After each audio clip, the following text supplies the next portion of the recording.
Mesdames et messieurs, amis de la paix, c'est au nom du peuple congolais que j'accepte le prix Nobel de la paix. Prix Nobel de paix dans un pays en guerre.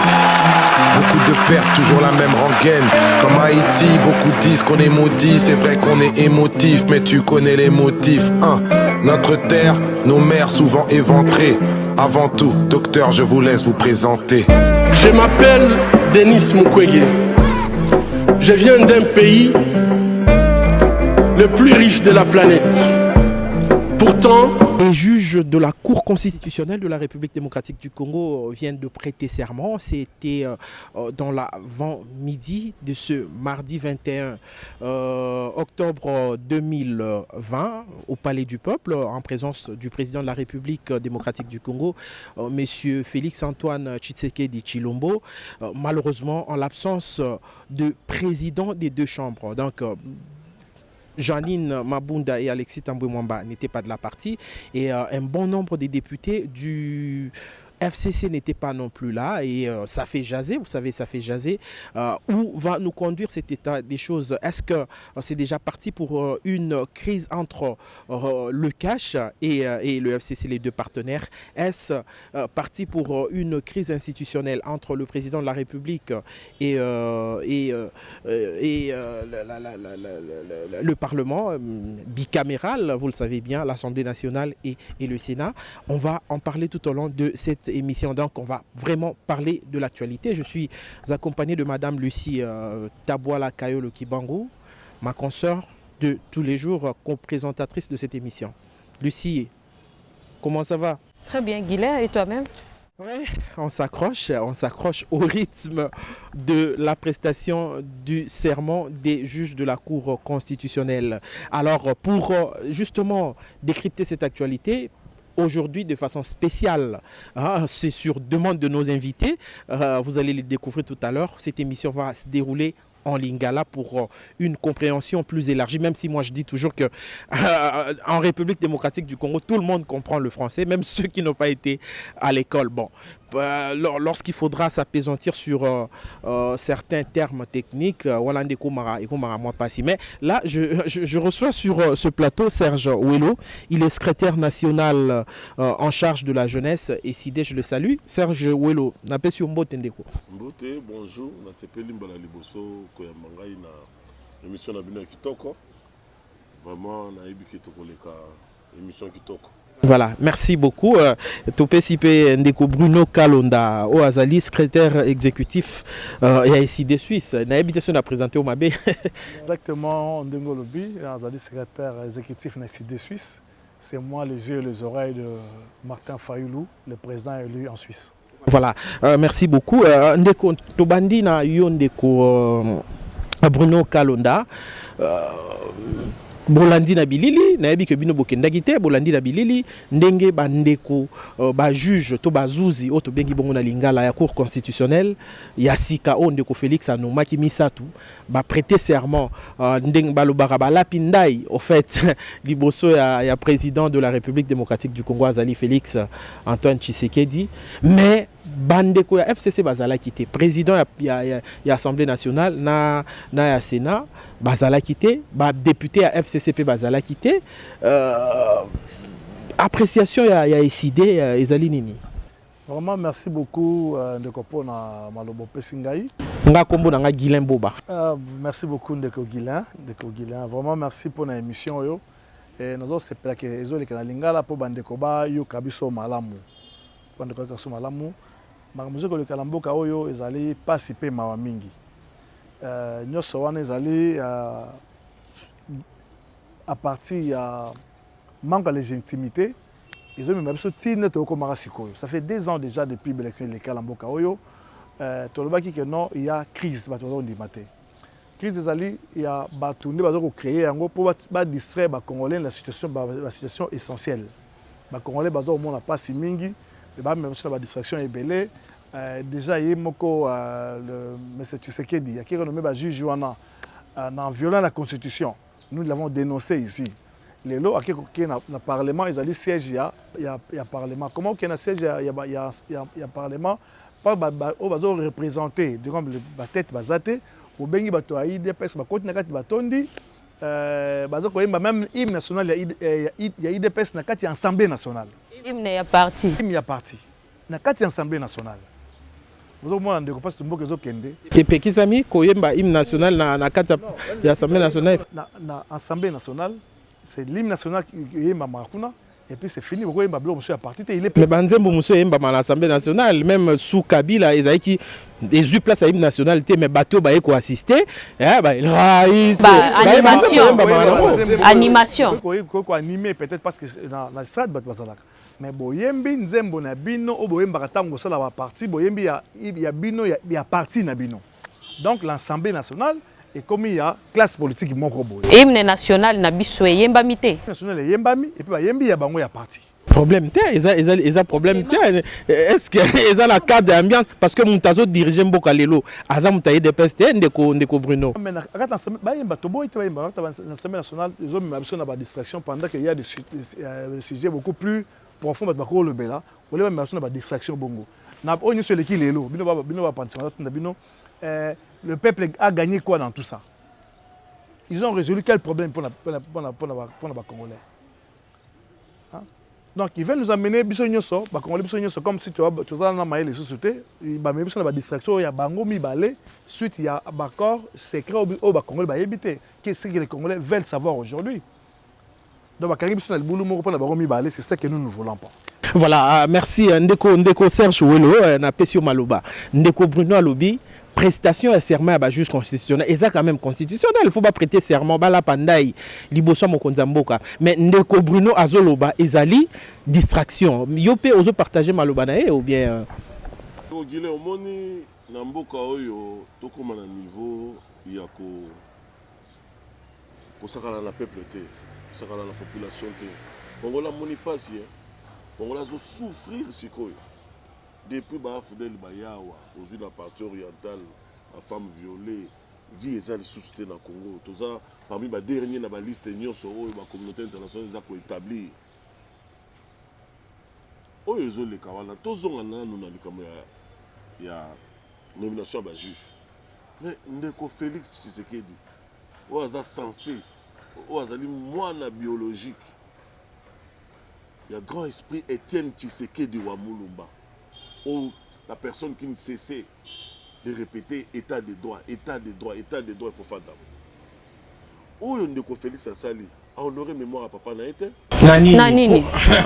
Nanini. À la PC Bazouzi Ndaï a honoré mémoire à papa Naïté. Serment, a nommé, a prêté serment. Alors, mémoire à papa Naïté a honoré à monter Nanini. Merci maman.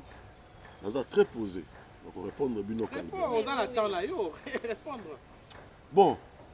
Nomination dans le juge voilà qu'on relève deux juges à cour constitutionnelle qu'on tient bango sika mosusu pour la qu'on nommer ba juge oyayo ou bazan obédience na yo mais c'est anticonstitutionnel dans sens nini pour la qu'on longola juge à cour constitutionnelle ba condition ça soit ce qui juge à koufi soit juge à sali erreur moko grave où il faut ba sanctionner soit juge a commis inapte à la aptitude une maladie moko makasi oyo ko permettre yete à sala mosa a remplir fonction na normalement ce que va nommer juge ya cour constitutionnelle mandé à 9 ans na 9 ans là ko longwaté si et seulement si ka moko na tangi ya misa tout ekoi bon ndeko fachi o aza ko loba na mokolonio sur état de droit.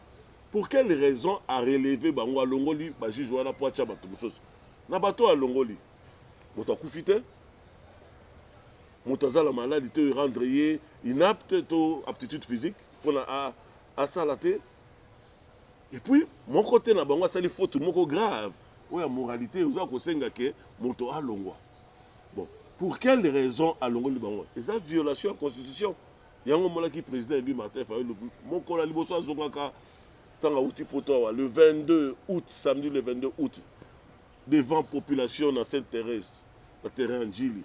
Est-ce que vous avez une violation de la constitution de la population le bité? De Il y a kaka ya bango ya côté na ba majorité na bango kuna ba Kabila. Théodore Ngoyi, pasteur ayaki pe a lobby que non a violé la constitution, il faut poursuivre le bilan. Donc pour démontrer déjà que il y a on a répété à Mikolo Sabi, au gros aux alamoi la Tshisekedi, fils biologique. Mais politiquement, aux a Tshisekedi c'était. Et le fils politique ya Tshisekedi des anani. Nous allons continuer à répondre à Souka, il y a Motuna Nanga, dans le lobby boy. Au gros aux la fils biologique qui était Tshisekedi. Mais politiquement, aux a fils n'a été. Politiquement, aux a Tshisekedi c'était. Tu peux obtenir la carte de l'UDPS si tu es membre de l'UDPS. Mais aux a Tshisekedi c'était. Cela veut dire, être Tshisekediste, c'est un état d'esprit. Yango Ondeko, Nabiso Fachi, Asali, ils ont violation de la Constitution. Constitution, aux a la président nommé, aux a la président élu, aux a la Biso Bangamba, Motonio, sont dans la Constitution. Une fois violé la Constitution, aux a passible de la poursuite. Il y a déjà un niveau Ndeko, avec ses mémoires, il n'y a pas Etienne Tshisekedi Soli. Deuxièmement, cinéma où ils ont les cas, vous comprenez de l'Okomoko. Tant que vous avez un deal, il y a un deal FCC Cash et un deal Félix Tshisekedi et Kabila. Donc, oui, bien, on est mais ma preuve vient, contenu à deal, les anini. Vous avez besoin de continuité aux hommes automatisés, ceux qui un coordonnateur, par exemple, la FCC, les cas de Mikolo et l'équipe. Alors, tu as 5 ans, après 5 ans, ils ont pouvoir dans la FCC. Et là, on a seulement la monoko. C'est un candidat. Bah, la monoko comprend qu'il y a un deal. Alors, oh, il y a les cas qui les le. Mais ce n'est pas une crise. C'est pas une crise, ils ont créé une crise. Les anini pour FCC, tout le monde va bouder, tout ça.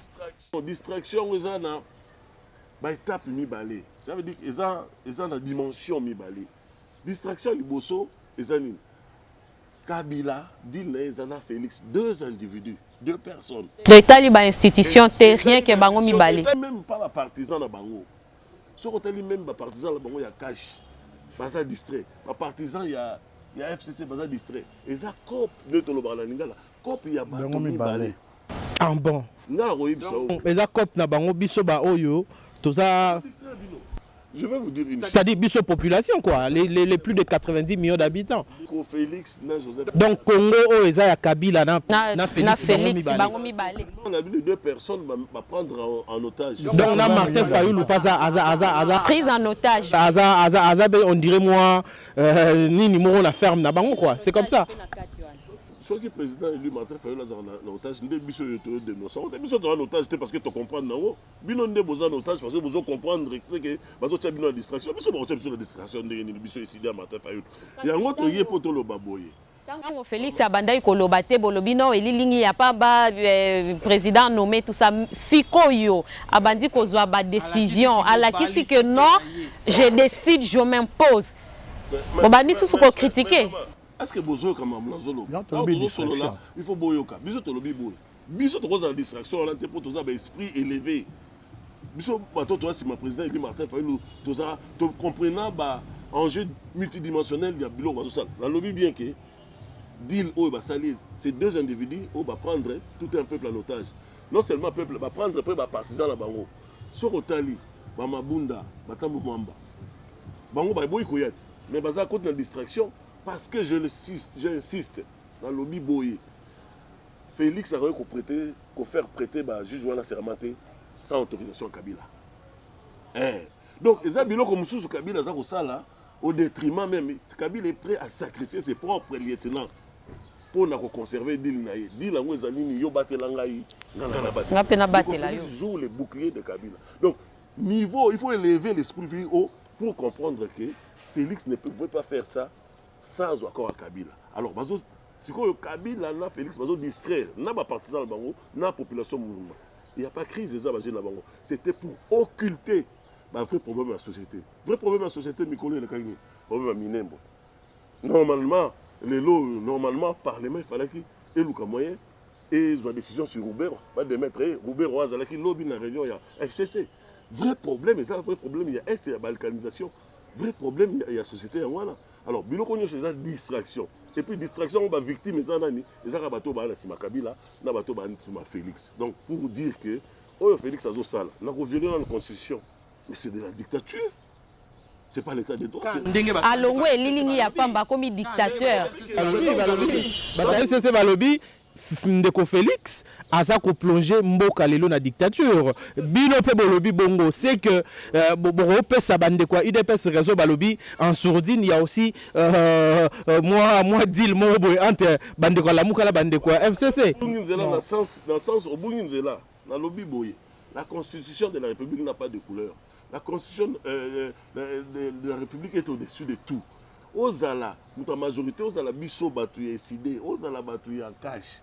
Ceux qui ont violé la constitution, Ce n'est pas parce que notre FCC a dénoncé la violation de la constitution, de biso tokolobaké. Ceux qui ont violé, donc la FCC lobby, FCC lobby, tolobate, tokoloba. Ndenge oyo salema Félix, ndeko Félix azosala eza continuité de la politique de Kabila parce que Kabila n'est pas encore parti. Il est parti sans partir. Donc Félix joue les boucliers. Et on moni même bêtise, sous Kabila, violation de la constitution, il y a encore Félix a continué, c'est Kabila bis. C'est que Bino Bolingi Kabila à partir comment? Pardon, Ndeko Lucie, voilà, Ndeko Serge Ouelo, Amela, moi, soy Mouké, si quand on repère ça malobe pas Ndeko Bune Kalonda, voilà justement, Lucie Tabois l'a posé question à yo et pas Ndeko Bune. Ndeko Brino, Bolingi Kabila à partir comment? Donc pour Bino Bondima que Kabila a Kenda, Azasu na pouvoir na pays au te Bolingi ezala ndenge nini? Non mais akenda wapi nano?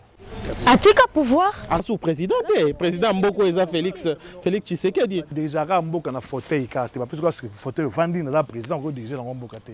On va déjà Mboka avec tout ce qui va avec. Donc les loboé Jeanne Mabunda na tambe mama baboko ya na processus de serment et pourtant quelque chose qui mais prestation est l'équipe même si bayete et pourtant quelque chose qui devait être légal. Donc si c'est légal, les deux banga bazangate.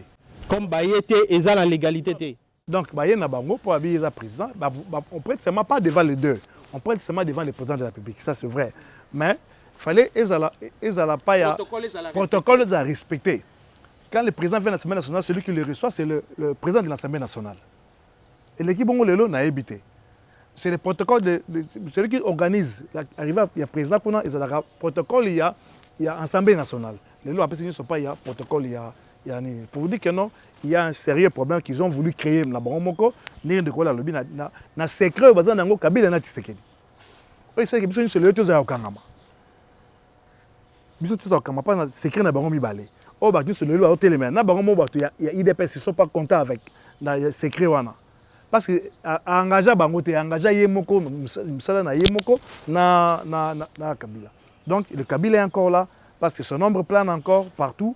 Et puis les lots s'écrivent dans Baromi Balé pour pas distraire où il y a encore des mamans, nos sœurs qui sont violées encore chaque jour.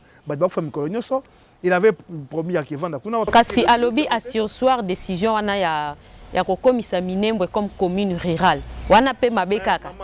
Le chef de l'État agit par quelle voie? Orale? Chef de l'État agit par nini? Mobeko chef de l'État, chef de l'État va bien signer. Tant qu'on va juge, on a bien mon on a nommé juge. Tant qu'il papier ordonnance. Papier ordonnance sur la systémique à Bomini et à Minembwe. Papier yango. Le Parlement allait parler de ça. Non, pour le loti là nous on les sur la distraction le comment Anzela et comment les lo tu sais que bajuge bazui baleki. Oui bajuge baleki. La beni kuna cela profite de quoi?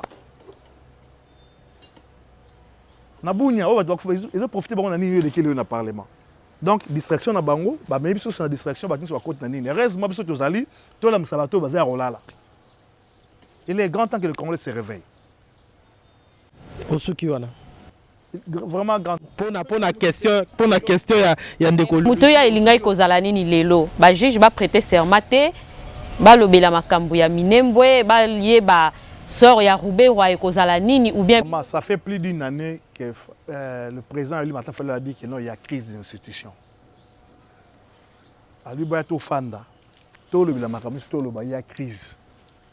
Bateli pesa bagangia te fayulu après za matama be pona boete lelo batu ba mona nini eza lelo non baloba ki crise ya aluka ki ba fanda dialogue po comme alisusu partage ya gâteau muke yepe azwa par na ye ya responsabilité élection tama partage gâteau tu biso tu connais élection to za muto we po baza lelo pesa biso te Nous avons gagné l'élection.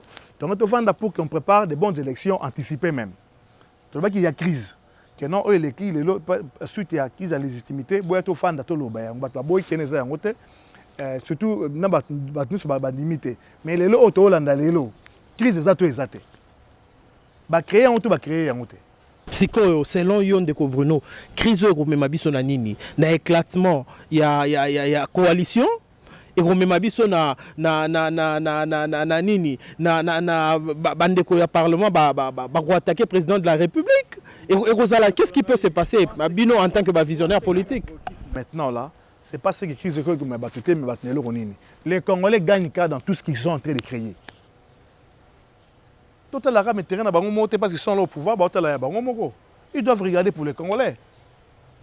Ils doivent regarder pour les Congolais. Les Congolais gagnent dans tout ça. Les leux na tongo, vana en émission.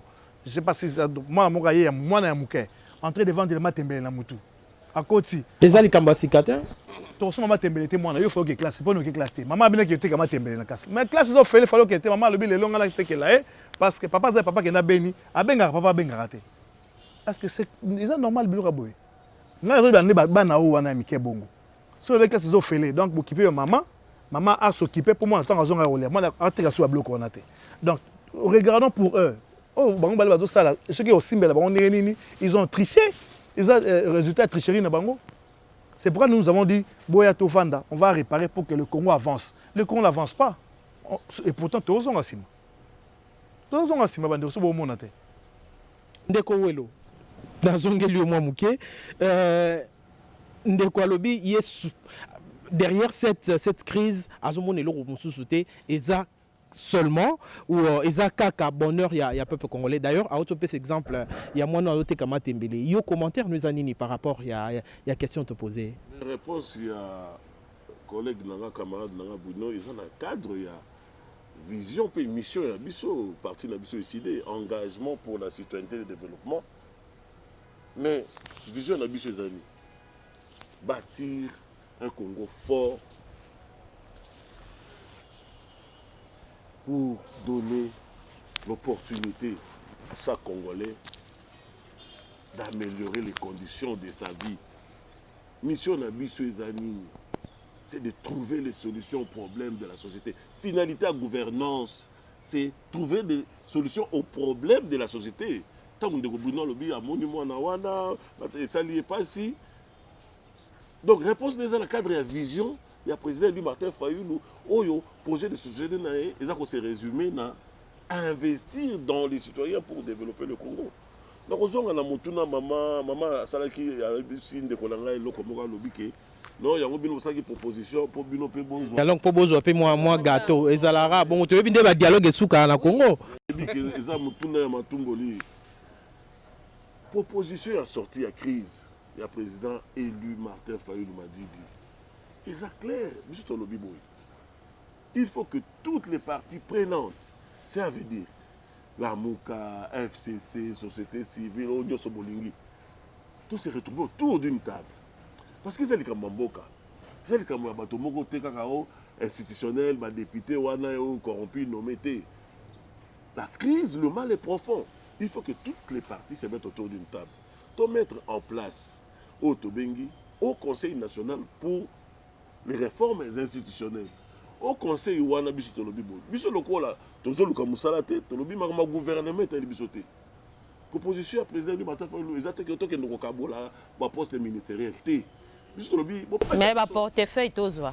Même pas. Ils n'ont même pas ni portefeuille, ni gouvernement. Ils ont vulgarisé la proposition sortie à crise de la président. Bon, c'est Biso la Mouké Lokomoko. Au Conseil, il y a réforme pour Biso. Tokamba milulu oya ko revoir le cola. Loi électorale. Koucha ba garde-fou. Ko revoir ba animateur ya seni. Wana bocha muta décidé. Pour le lobby EP apesa Martin Fayulu victoire. Na répondre yo boye. Tant que lobby toza ko sala ba réforme wana et kozala biso la mukate la muka ko diriger ngo. Mais ma partie prenante nyo so ba kozala délégué na bango. Comment nous on va mettre nos gens tant que ma décision d'une manière consensuelle. Donc, il faut revoir les animateurs. Il faut revoir la loi électorale dans le bac yango. Il faut revoir même le juge électoral. Ah, bah revoir animateur Ronsard Malonda, Boboyi. Mais ça l'a mis de manière consensuelle. Cela veut dire on a une proposition à sortir à président élu Martin Fayulu. Est-ce que sortir à Ronsard Walande Banomaki et où la proposition est-ce que où la partie prenante bien sortie? Il y a besoin de revoir Biloko Walande to lobby même animateur. Même le juge électoral, il y a un contentieux électoral. Pour la ligne, bon, moi, qui est la Cour constitutionnelle, pas contre sa députée, c'est la honte. La plus haute institution juridique, il faut revoir Kocha Bagarre de Fou. Il faut revoir gouvernance. 2 mois, même 2 ans, même pas commis. Scandale, il y a 57 millions, il y a des caméras. Ils ont la qui gouvernance, c'est ça, il faut que revoir sécurité. Donc, il y a une élection, pour les autres, pour les autres partis, pour voter, tout ça. Élection, il faut l'intégrale. Il faut revoir aussi les droits humains. Donc, il faut faire l'humanisation en air. Les lots, les lots, les lots, en air. Ils ont un bateau. Sauf qu'il y a une voix de 100 voix, l'organisation, les droits de l'homme, au monde, en air, ils ont fonctionné. Alors, président, en tant que visionnaire, président du Martin Fayulu, a proposé un peu au président Maram Makassi, Mamabé. C'est une main tendue dans la nation. Pour tout ça, une des choses qui fait que le Congo ne décolle pas depuis son indépendance à ce jour, ça s'appelle la première paragraphe de la Constitution de la 2006. Balobi, la contestation des institutions et de leurs animateurs. Les problèmes. Autre la crise de légitimité. Lumumba a gagné l'élection en 1960. 4 mois après, Bomieti, Bakangi, Mobutu a confisqué la démocratie. L'élection, il y a Tata Bomoko. Mouzé a fait l'élection. 2006, il y a une élection. Le vrai résultat, c'est que Jean-Pierre Bemba Mtaganyaki, Kabila Kamati, a confisqué le pouvoir dans Bakassi. Est-ce que le Congo est attaqué et matité? 2011, le grand prêtre, père son âme, Etienne Tshisekedi de Wamulumba, au Bisso, tout ça Simanae, le leader de Martin Fayulu, le Bisso Nassima, au soutien qui candidat en 2011, Etienne Tshisekedi a gagné, Kabila a eu sous pouvoir. Est-ce que le Congo est maté? 2018, le président a dit 62% va gagner. Voilà, c'est l'ambino. C'est long bisoté, c'est long. C'est ni Mtazagi na charge à l'élection à l'Obaki en côté. C'est ni à proclamer qui a proclamé Ndeko Félix. Pour répondre simplement, du temps au lobby, les loyaux, en 2011, Oyazana et Bonga ont nommé Ndeko Félix. Tant que Bazar Lobani, le lobby Etienne Tshisekedi a gagné. Si on a gagné pour Anim, on peut ça. Le résultat, le catholique, c'est un côté. Et comme il y a un résultat, les lois sont tant qu'on monte à mon nez, à Boigny, le cardinal Monseigneur Lobi, que c'est Fayulu qui a gagné. Donc, cardinal Monseigneur. Il n'en avait pas la prérogative parce qu'à sa président, c'est nité. Même en 2011, Monseigneur a organisé l'élection. On a démontré que. Et là, que ça, là, que le Congo est mataté, et sa crise de la légitimité, la tricherie de l'élection. Le Congolais n'a jamais été servi selon soif naïe. Le jour où ce pays sera dirigé par celui qui a été réellement élu, même sur le plan spirituel, la voix du peuple, c'est la voix de Dieu. Lorsque vous n'avez pas, vous contournez la volonté de Dieu, vous n'aurez ni l'onction de la population, ni l'onction, il y a Nzambé, pour Okamambo Kaekende. Il y a un gros président, tant que tu as garde-fou, on a la réforme, et ça pour l'infinité dans vos années. Donc il y a une élection anticipée, de manière à ce que Moto a gagné réellement à Kambimboka. C'est ça une autre manière, il y a combat vérité des urnes. Dans le résultat, le bin de Makambo, il est qui na prestation de serment. Mais tu vas faire la mise sur Zabanan. Dans le bango, non. Dans le Senga Bandeko, dans le Baza Sima Kabila, dans la FCC.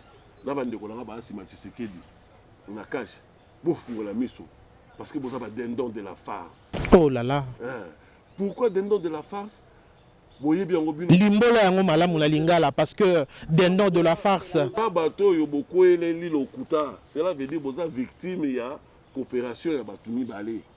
Bon, IDPS bino bukenaka conclave na éviter ceux qui na centre nganda. Boyaka la résolution pour présenter Ndeko Félix Tshisekedi Bolobi rompre alliance wana. Ndeko Félix le baki non. Mais tant que vous allez yoka base dima la muka wala yokaki même base c'est rompre à rompre tes poignets. Ils accompagnent 2 personnes. Bandeko nanga ya FCC. Bozo l'exaer Pamba. Kabila est prêt à vous. Donc il s'en fout de vous. Pour sa protection, au Félix a protégé, il n'est pas protégé, tricherie à Félix. Il est prêt de se débarrasser de vous tous. il pense qu'à lui. En tout cas, Félix a protégé. Le bouclier de Kabila s'appelle Félix Tshisekedi. Et pourtant, Félix a dans la dictature. Et ça, contradiction. Bolobi Félix a mené dictature. Vous ne voyez pas que ça a contradiction. Dictature n'a cadre à texte. Quand tu violes la constitution, mais c'est la dictature. Mais c'est ça.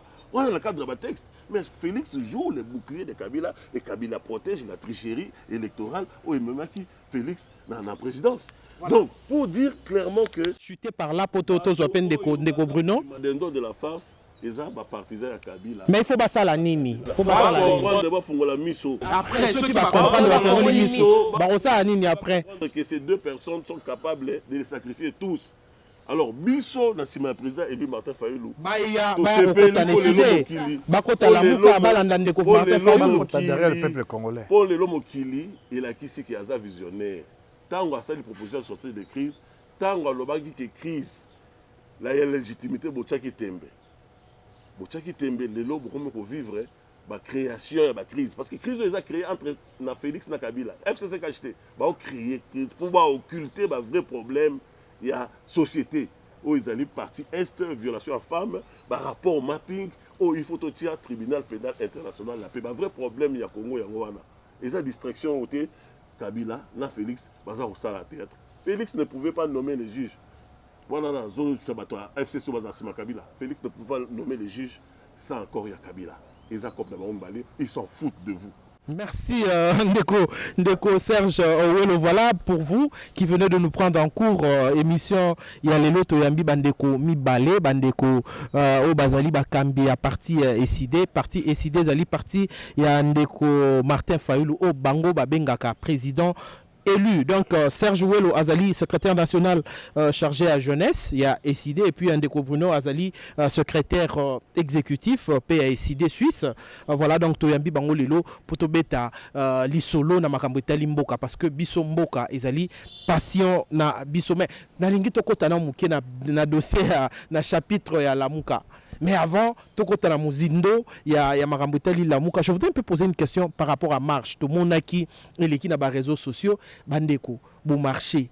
Pourquoi bon na marche na bino seulement la Tchango? Ça c'est la première question. Balobi qui ça c'est zamunene, Congo zamunene. Bon bandara marche kaka na Tchango pourquoi? Ça c'est la première question. Deuxième question, Balobi bokei marche. Tout le monde a la marche, batu bazo kaka, bakufaka. Batoboli bapina Martin Fayulu akati marche na mutuka ya cher akeko senga ba futele bapine na ye. Préoccupation ezali sous minembo te et comme ba futele bapine na ye ya mutuka. Bo pesa biso na explication ya likambo wana ezali marche na mutuka. Marche toyebi kezala makolo bazotambola. Mutuka eko sala ni marche. Et puis batoboli bapine ba futa bapine na ye. Ba futa. Marche pe suki wana. Andaki na Tchango pona nini? Botuni boye marche bana Tchango pona nini? Bandara marche na Tchango parce que généralement tu as vu que ce marche est bandit, ceux qui ont autorisation ceux qui sont quelque part ils vont toujours nous embrouiller quelque part. Et on te bandara na Tchango parce que ton poussana ba nga boku manango. Oui bah que marche a autorisation non, on n'autorise pas. Non, namboka oyo régime ça autorisation on informe l'hôtel de ville. L'hôtel de ville a une mission de nous protéger, de sécuriser ça que non débordements à la tête parce que débordements est cause là. Mais l'hôtel de ville doit instruire la police pour se sécuriser. Mais n'habiter, de couper la marche où est le cas, où est le cas. Tout autant pour l'intégrité du territoire. Tout autant pour la porte Congo, même pas 1 centimètre. Mais pour les gouverneurs, s'il est congolais comme nous, pourquoi ne pas envoyer les policiers qui sont congolais comme nous pour que le Congo soit au Kabaté, Congo soit au TKT, Congo soit au CDT. Marche on pour la Fayulu. D'autant pour la Bissoté, d'autant pour la Congo, intégrité du territoire, ça nous concerne tous. IDPS, la Mouka, Cash, na FCC. Donc tous les Congolais ensemble, tous unis, tous les demi que non, ni nos salles en maté. Pour la ni gouvernement frappé qui s'est. Donc, je te dis que la complicité, il y a certains Congolais qui sont dedans. Parce que ça nous concerne. Et puis, bon, le Bamaboye, le Bamapine. En tout cas, les Congolais, prof nanga mazoba kala so batu tala kuna moi ole mutata la moi awata la musapi. Ba datali c'est essentiel. Ce qui est essentiel c'était pour la mutuka Fayulu te. C'est important ezali nenga kende qui marche. Na mutuka. OK, marche mais pas le la ville awa. Tu es comme na masina kuna bo okenda sens moko pia ozongi na mutuka. tant ba policier baboyi nini salama babina makota na mutuka ozonga. Il a voulu jouer leur jeu. On va marcher. Est-ce que tu as marché? Non, pour que tu aies marché, ils sont débrouillés pour voir comment ça monte tout à place. On a poste la police. Ce n'est pas, il fallait qu'il a mené le véhicule. La poste, il y a. Mais à lobby avant la longwa, faut me foutre ma pina mutu kalangai. Est-ce que quand tu mutu comme c'est problème, c'est lui qui a fait le problème. Il va marcher. Quel lien il y avait? Il y a mutu kana na marche. La marche. Pourquoi tu as pneu? Mais au moins, il que à côté de ça, il y a une distraction quand même. Et puis, au moins, il y a une caricature dans les réseaux sociaux. Pardon, de Bruno. Caricature dans les réseaux sociaux, tu me souviens que tu vas de Martin Fayoulou. Ndenga fanda ki liboso ya poste à la police nandeko Lexus légal a sala qui signe je crois à mi balé balobi ndeko Martin Fayoulou abandeko senga bière alobi bo bakisa et non on va pas entrer dans babilo ko ya ba réseaux sociaux. On était capé si bato occasion. Non na informé bato ba baraté na peut-être bino éviter Fayoulou mais même pas goutte d'alcool. Même pas goutte. Nangana ko tablo ko na te mais pour l'information ba yebi même pas goutte ya moukete. Même pas le vin pour manger, mais là, on te met la camaille. Voilà, Ndeko Serge, apparemment, Azaki surexcité à répondre à la question. Oh. Voilà, allez-y, je vous le concède. Donc, tant que lobby Likambo, la bannière dans le lobby Likambo, il y a marche au Bandara na Tchangu. Bon, vous voyez, Bissangaï, Tchangu est en Rwanda, tout en Ouganda. Pour Bobo, il y a Bakon. Mais Bobo, on a peine à Maloueka. Bobo ndape na malweka. Aussi. Bobo ndape na malweka. Bobo ndape na ngaba, bobo ndape na UPN, mais pourquoi seulement Tchangu? Pourquoi seulement Tchangu? Voilà, Nazizi. Aussi hein. Na tuni yo pe motuna. Tchangu. Te, mituna ngam na tuna kaya. Na mituni ngamo. Voilà. Na mituni bandeko na ngai. Tchangu eza na Rwanda, to na Uganda pour boya des citoyens libres ya Congo.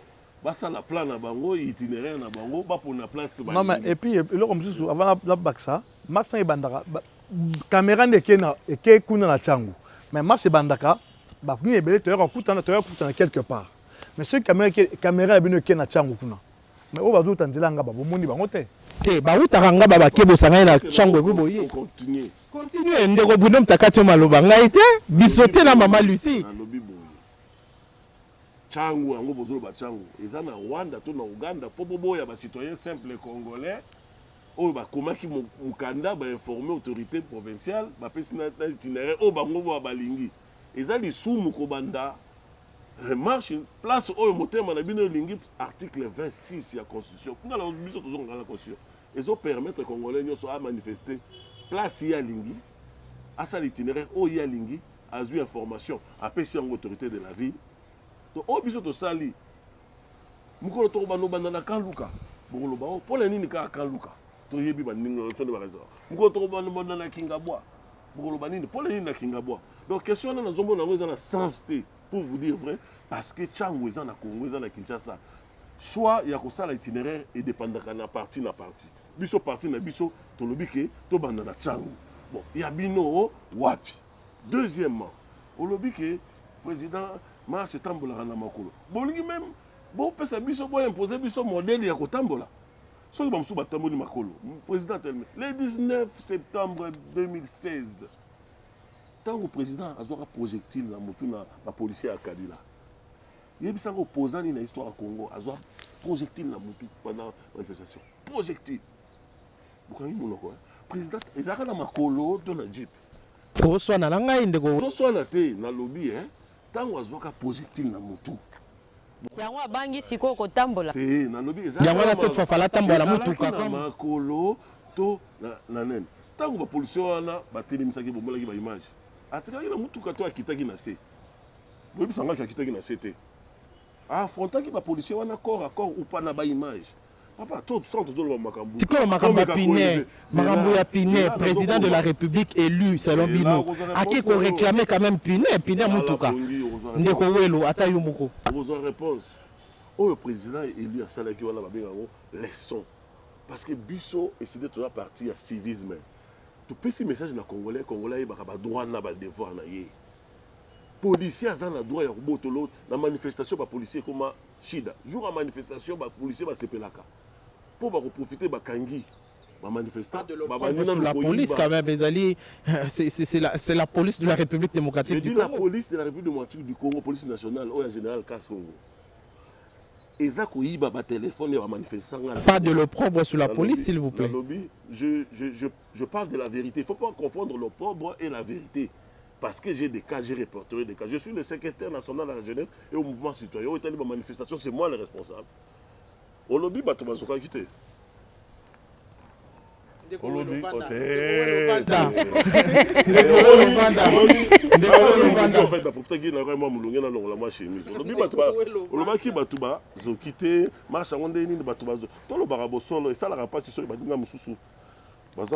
Mbokeza mabeta ndeko za munene elambezo longwa te en bonne santé en bonne santé yo yebite ke munene stress muso esa batu munene vraiment oyo olobi ke marche batu bazoka kité oyo il y avait 8 policiers sur moi qui faisais une marche pacifique à niveau échangeur devant l'Institut Lumumba 8 policiers babundi Singapour baboyaki na koma place présidence pacifiquement yango pota yango. Alors tant que zolo ba makamto se formaka 8 policiers tout ça les ba onine décidé c'est les ba onine. Donc les lo ba policiers il y a régime Félix Tshisekedi Kabila ba komi kozokisa biso marche wana ezaki te to finga ki Félix te ezaki marche ya finga Félix te to ya boya Kabila te ezaki marche objectif le président ba attend lobaki marche wana eza 1 pour la unité nationale 2 pour le refus à balkanisation. 3. Marche pour la dignité à Congolais. Bon, ça rend à 3 éléments là, Tofingi Kabila wapi, Tofingi Félix wapi, pour la policier Félix, baya ko sala ngai boy. Baya ko tobola piné. Zela, baya ko tobola piné à président. Bon, le but que mon président a 5 piné. Le président pays ba Congolais, à la bango que muta saka na droit na binote, policier aye a BBC loko na yo. C'est pas parce qu'on a dit tenir policier, ndé oza na immunité. Le bien d'autrui, on les a pas bien en destruction méchante. À ça qui n'a dit puis il y a président. Alors président l'accès bon que Congolais y ba que ceux qui policiers yibi aménaceur ya yibi yo, il faut foutre en gros. Ceux qui a BBC logo na yo, policier azan nzambete, policier azan civil to fan na bango. Et puis policier tant aux autres tirer bateau ba manifestants. Mais bon fan dans la civile. C'est comme si une partie de la population qui tire sur une autre partie de la population. Et puis finalité nango boyebi hein. Et souka ramabe ba commanditaire na bango ba souka ramabe. Ngai nazoki pour na sali police lokote. Police menace ngati e boto la ba téléphone na ngami bare. Alors état de droit au bazongi si amo. To buni na bango, fallait na bunda na bango na zuka pour na téléphone na nga. C'est une autre leçon ya websa congolais ko za faible té. Policier aza civil. Policier souffraka lokola yo. Azanga mai, azanga courant fanda na na cité. Policier zwa mayele.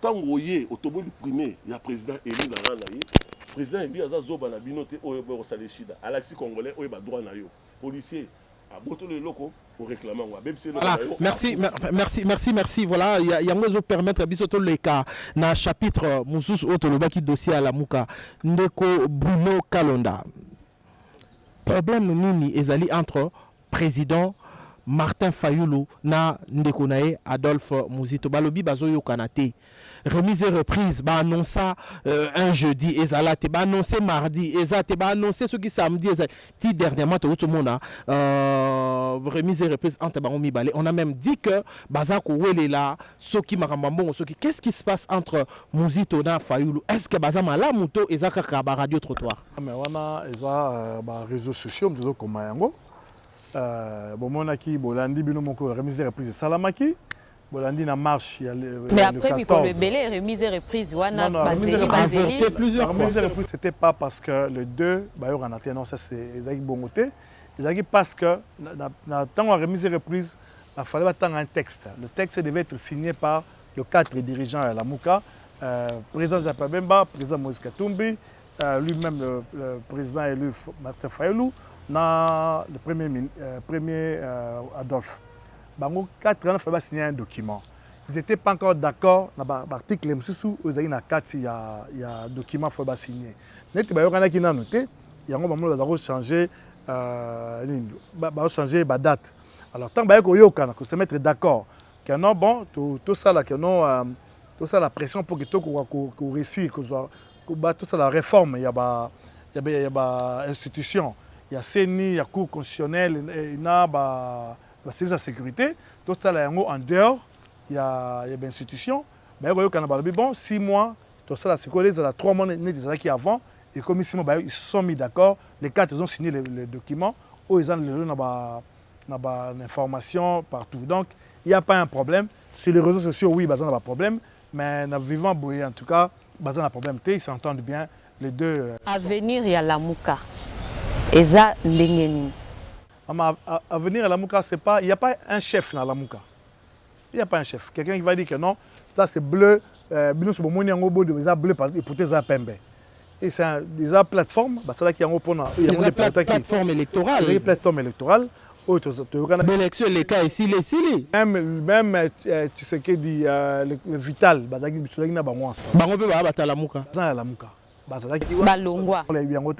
Retirer la signature, problème, le reste, c'est Tikali, avec l'ensemble, il y a des Congolais qui sont encore derrière, qui croient encore que non. Confiance à leader dans 4.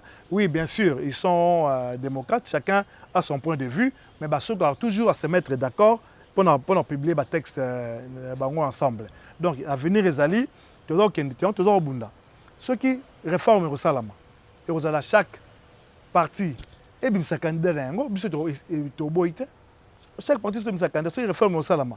Chaque parti aura droit à sa candidat, un candidat président. Ceux qui ont 2 tours, c'est le deuxième tour qui va avoir la coalition. Ceux qui ont la bongo, en tout cas, c'est bon. Mais entre-temps, dans la minute Oyo, dans Ngonga Oyo, et la Mouka est encore unie.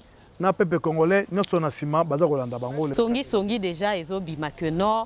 Le président Jean-Pierre Bemba, bazomon a rapprochement na IDPS, na Félix Tshisekedi, donc même Wanape à venir y a la Mouka, ils ont bien kaka. Non, mais on a bien bolobi yango na réseaux sociaux. Bisote ba songi y a ba congolais. Je sais, ce que moi je sais, na nous Otangama, il est encore avec nous. Il n'y a pas plus, même pas encore 2-3 semaines, à signer qui ensemble. Dans le texte, que c'est avec passation des pouvoirs, il y a le président Fayoulou, le président Adolphe, donc à signer qui yango. Donc, il sait qu'il est avec nous. Ceux qui ont besoin d'informations, M. Souboye, il est encore avec nous à la Mouka.